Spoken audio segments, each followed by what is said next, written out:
दादासाहेब फाळके भारतीय चित्रपटसृष्टीचे जनक हे ऑलमोस्ट आपल्या सर्वांनाच माहिती आहे.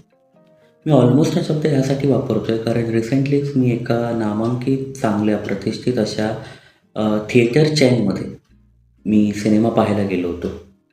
मराठी सिनेमा होता आणि इंटरवलमध्ये मी पॉपकॉर्न घेण्यासाठी म्हणून त्यांच्या पॉपकॉर्न काउंटरला गेलो आणि छान मला दिसलं की इतरत्र बऱ्याचशा ॲक्टर्सचे फोटोज लागलेले आहेत मोठे आणि सगळ्या गोष्टी. तो प्रत्येकाचा त्यांचा त्यांचा मुद्दा आहे.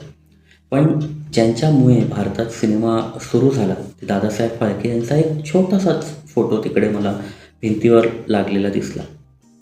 मी तिथे काउंटरच्या पलीकडे असलेल्या एका मलाच पॉपकॉर्न देणाऱ्या व्यक्तीला मी विचारलं की तुम्हाला ही व्यक्ती कोण आहे माहिती आहे का? त्याने लिटरली भारतातल्या, महाराष्ट्रातल्या, आपल्या मराठी मातीतल्या एका नामांकित अशा दिवंगत नेत्यांचं नाव घेतलं की हा त्यांचा फोटो आहे म्हणून.